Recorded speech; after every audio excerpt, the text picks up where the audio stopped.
बच्चों, कैसे हैं आप सभी? मैं आशा करती हूँ आप सभी लोग स्वस्थ और प्रसन्न होंगे। आज हम हमारा पाठ अव्यय, संबंध बोधक, समुच्चय बोधक, विस्मय बोधक और निपात को पढ़ेंगे और समझेंगे। आइए से शुरू करें। पाठ 14, संबंध बोधक। यहाँ पर जो वाक्य दिए गए हैं, आइए इन्हें ध्यान से पढ़ते हैं। बंदर छत के ऊपर बैठा है, वीनू अपनी मम्मी के साथ बाजार गई है, दुकान के आसपास फल बिक रहे हैं और पर्वत के पीछे सूर्य निकल रहा है। इन वाक्यों में के ऊपर, के साथ, के आसपास या के पीछे शब्द संज्ञा या सर्वनाम शब्दों के साथ में यूज में लिए गए हैं। ये शब्द क्रमशः मच्छरों, चाय, दुकान, पर्वत से संबंधित वाक्यों में आए हैं।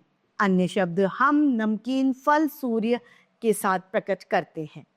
जो अव्यय पद इसीलिए हम कह सकते हैं कि जो अव्यय पद संज्ञा या सर्वनाम का संबंध वाक्य के अंदर शब्दों के साथ जोड़े जाते हैं, वे संबंध बोधक या संबंधवाचक अव्यय कहलाते हैं।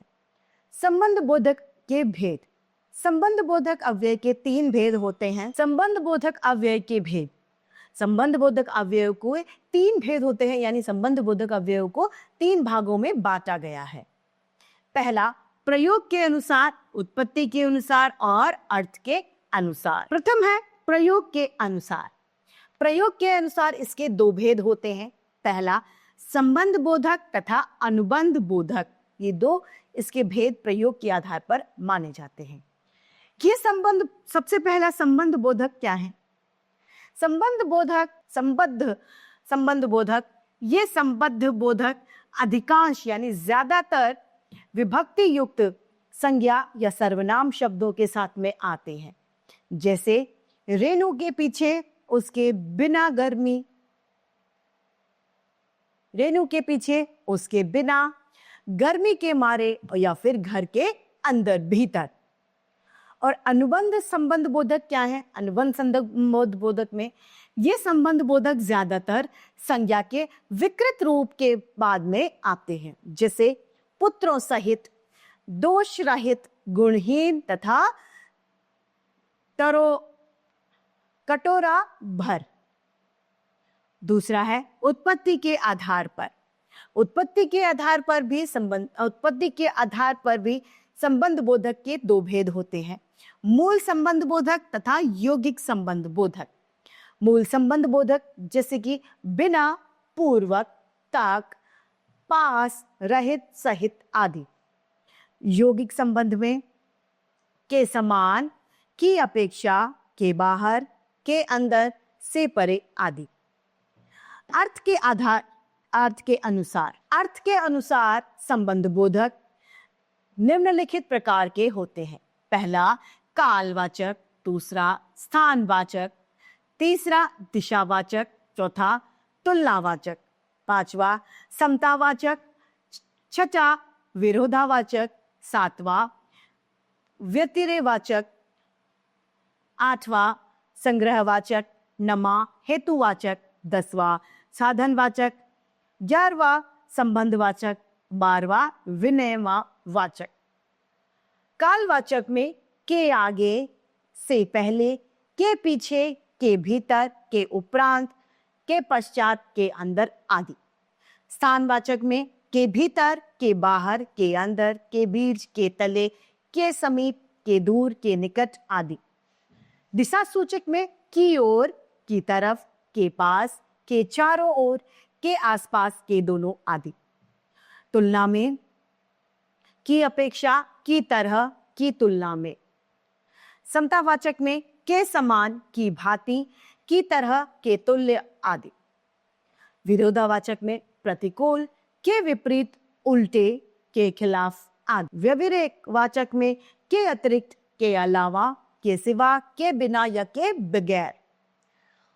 संग्रहवाचक में भर, पर्वत, तक, पर्याप्त, तक आदि। हेतुवाचक में के कारण, के वास्ते, के मारे, के निमित्त, हेतु आदि। साधनवाचक में द्वारा, जरिए, मार्फत, के, हाथों आदि। संबंधवाचक में समेत, साथ, संग, सहित इत्यादि। विनिमयवाचक में के स्थान, के बदले, के एवज में। और पृथकतावाचक में के दूर, से परे, से दूर इत्यादि। संबंध बोधक और क्रिया विशेषण में क्या अंतर है? कुछ अव्यय संबंध बोधक और क्रिया विशेषण दोनों ही रूप में प्रयोग किए जाते हैं। इनकी पहचान करते समय ये बात ध्यान में रखनी चाहिए कि जब अव्यय पदों का प्रयोग संज्ञा या सर्वनाम के साथ होता है तब ये संबंध बोधक अव्यय होते हैं, और जब ये क्रिया की विशेषता प्रकट करते हैं तब ये क्रिया विशेषण होते हैं। अब यहाँ पर क्रिया विशेषण और संबंध बोधक दोनों की सारणी हमें दी गई है। क्रिया विशेषण में लिखा है राघव सामने जा रहा है, यानी जाना एक क्रिया है और उसकी विशेषता है कि सामने जा रहा है, तो ये क्रिया विशेषण का उदाहरण है। संबंध बोधक राघव के सामने, राघव घर के सामने जा रहा है, तो यहाँ पर के सामने जो शब्द है वो संबंध बोधक है। भीतर चलो, चलने की विशेषता है भीतर। रजत ऊपर बैठा है, तो बैठने की विशेषता है कि वो ऊपर बैठा है। और संबंध बोधक में वे विद्यालय के भीतर बैठे हैं, के अंदर बैठे हैं, यानी संबंध बता रहे हैं। और रजत छत के ऊपर बैठा है, छत के ऊपर यानी छत से उसका संबंध बता रहा है। अब है समुच्चय बोधक। यहाँ पर जो वाक्य दिए गए हैं इन्हें पढ़ते हैं। पहला है प्रतिदिन व्यायाम करो ताकि स्वस्थ रहो, यानी एक क्रिया दूसरी क्रिया पर निर्भर करती है। यदि आप प्रतिदिन व्यायाम करोगे तभी आप स्वस्थ रह पाओगे। सांप को पकड़ लिया वरना काट लेता, तो क्या हो गया? काट कब लेगा? पकड़ लिया वरना काट लेता। इसका मतलब काट लेना जो क्रिया है वो किस पर निर्भर करती है? पकड़ने पर। छात्र और छात्राएं बैठे हैं, इसमें और शब्द, और वह आने वाला था किंतु या फिर लेकिन नहीं आ सका। यहाँ पर एक वाक्य दूसरे वाक्य को जोड़ रखा है। किसने? ताकि, वरना और तथा किंतु शब्दों ने। इन वाक्यों में ताकि, वरना और किंतु शब्द वाक्यांशों और उपवाक्यों को जोड़ने का काम कर रहे हैं। इसीलिए हम ये कह सकते हैं कि कुछ अव्यय शब्द जो शब्दों, दो पद बंधों या वाक्यों को जोड़ने का काम करते हैं, ऐसे योजक शब्दों को समुच्चय बोधक अव्यय कहा जाता है। समुच्चय बोधक अव्यय के भेद। समुच्चय बोधक अव्यय के दो भेद होते हैं, समानाधिकरण समुच्चय बोधक तथा व्याधिकरण समुच्चय बोधक। समानाधिकरण समुच्चय बोधक में जिन समुच्चय बोधक शब्दों द्वारा दो समान शब्दांशों, शब्दों और वाक्यों को जोड़ा जाता है उन्हें समानाधिकरण समुच्चय बोधक कहते हैं। जैसे कि प्रिया और रीना दोनों मेरी छोटी बहनें हैं। सरिता गीत गाएगी तो राहुल तबला बजाएगा। वह घर पर नहीं था इसीलिए यह घटना हुई। वो आता तो मैं चली जाती। तुम्हें रेडियो चाहिए या नहीं? यहाँ पर और, तो, इसीलिए और या शब्द समानाधिकरण समुच्चय बोधक अव्यय है। अब समानाधिकरण समुच्चय बोधक अव्यय के भेद। समानाधिकरण समुच्चय बोधक अव्यय के 4 भेद होते हैं: संयोजक, विभाजक, विरोध सूचक तथा परिमाण सूचक। संयोजक: दो शब्दों, वाक्यांशों, उपवाक्यों को जोड़ने वाले शब्द संयोजक कहलाते हैं, यानी ये जोड़ने का काम करते हैं। जैसे कि नीलम आई लेकिन वह रुकी नहीं, तो नीलम आई लेकिन जो शब्द है वो किसका उदाहरण है? संयोजक का। तरुण एवं वैभवी के विवाह में पधारे, तो यहाँ पर एवं। दूसरा है हमारा विभाजक। विभाजक क्या है? शब्दांशों, वाक्यों और उपवाक्यों में विभाजन और विकल्प प्रकट करने वाले शब्द विभाजक कहलाते हैं। उदाहरण है इसका, चावल अथवा चपाती खाएंगे, लस्सी पियोगे या शरबत। यहां पर या अथवा चाहे अन्यथा जो शब्द हैं ये क्या है, विभाजक शब्द कहलाते हैं। अगला है विरोध सूचक शब्द। विरोध सूचक शब्दों में दो विरोधी बातें यानी दो विरोधी जो कथन है वो और उपवाक्यों को जोड़ने वाले शब्द विरोधी सूचक शब्द कहलाते हैं। जैसे गांव जाना था परंतु बस नहीं मिली, चाय नहीं मिली किंतु कॉफी मिल गई। मगर, बल्कि, किंतु, लेकिन, परंतु ये सभी शब्द विरोध सूचक शब्द हैं। परिमाण सूचक शब्द जो उपवाक्यों को जोड़कर परिमाण दिखाने वाले शब्द परिमाण सूचक शब्द कहलाते हैं। जैसे कि मेहनत की थी अतः वह पास हो गया, समय पर दफ्तर पहुंच जाना सही है, जाना नहीं तो ओवर टाइम करना पड़ेगा। दूसरा है व्याधिकरण समुच्चय बोधक। किसी वाक्य के प्रधान और आश्रित उपवाक्यों को जोड़ने वाले शब्दों को व्याधिकरण समुच्चय बोधक कहते हैं। पानी, यदि पानी आता तो नहा लेते, मतलब दूसरी क्रिया पहले पर निर्भर है। धीरे धीरे चलो ताकि थकान न हो। यद्यपि यह मेरा काम नहीं तथापि मैं कोशिश करूंगा। उसने कहा कि आज वह नहीं आएगा। ये व्याधिकरण समुच्चय बोधक अव्यय के उदाहरण हैं। व्याधिकरण समुच्चय बोधक अव्यय के भेद, इसके 4 भेद होते हैं।